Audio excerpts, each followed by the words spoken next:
We got a brand new 45-second trailer on The Way of Water titled Nothing Is Lost, which features some of the new soundtrack of the sequel, and I highly recommend you guys check out the trailer for yourself, which I will link in the description below. But what's more important is that the trailer actually features quite a bunch of new scenes that I want to talk about in this video.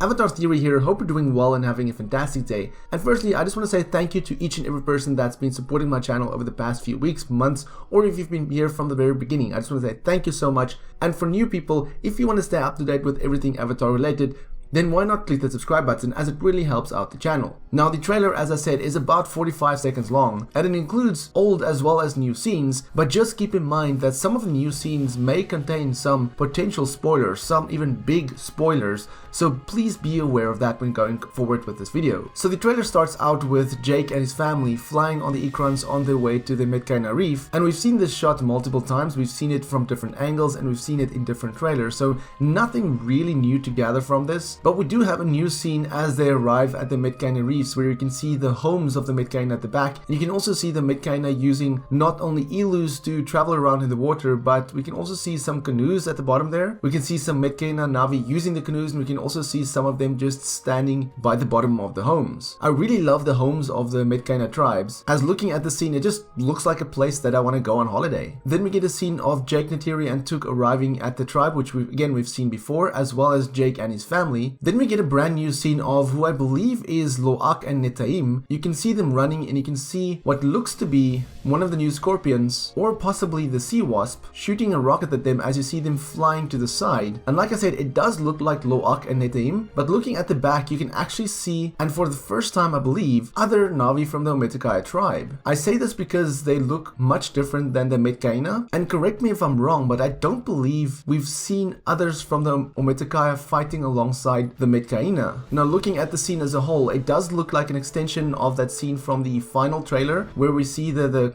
train cart, as well as the carriages flip over from the bridge that exploded. You can see, looking at the metal containers at the back, it certainly looks the same, and you can even see a dire horse there in the back, and also one Navi on an Ikran flying away from the scene. You can also spot one Navi there at the bottom right carrying some sort of briefcase, like two briefcases. Not really sure what's that about, but yeah, this overall is quite a chaotic scene to look at. We are then treated to a shot which I'm guessing is from the same scene, where you can see Jake carry Neytiri, who is likely injured from this explosion. And again, at the back there you can also see some of the Metkayina. And the reason I say this is likely from the same scene is because looking at the debris, looking at the yellow metal constructions, or the carriages, or what at least looks like carriages at the back, it looks to be the same from the scene before. That's why I'm saying I think this is an extension of that scene, and this could likely happen during the second act of the movie, as we'll see the Navi recover and regroup, getting ready for the final battle. Then the next shot is of course one we've also seen before. Then we're treated to that scene of Jake and the skimwing, but it has a few seconds extra where we can actually see him holding onto the skimwing, because before we can only see him losing control of the handle there, but now we can see the whole skimwing as he's diving into the water. Again, I'm guessing this is like a training montage where he's learning to bond with the skimwing. And we're then treated to a new shot of Jake and Neytiri, which does confirm my speculation and theory that that was Neytiri. At first we only got the shot of the two hands holding, and I was trying to theorize and trying to speculate who the other Navi is, because I said that the person in the front is Jake because of the straps, and then I theorized that the person on the background is Neytiri based on the wrappings around her tail. But now we do see that it is in fact Jake and Neytiri underwater, by which looks to be that underwater tree of souls. We're then provided with this beautiful shot of all the skimwings, which again we've seen before. Then we see a brand new shot of Neytiri grabbing her bow. You might think we've seen this shot before in one of the trailers, and we have seen a shot of Neytiri grabbing her bow, but that was at the Metkayina forest, which likely will happen in the first act of the movie, where Jake and Neytiri argues about leaving their home, where Neytiri grabs her bow, talking about her father and protecting the people. But this is a new shot, because at the back there you can see we are at the Metkayina Reef, looking at the water and all the new home, the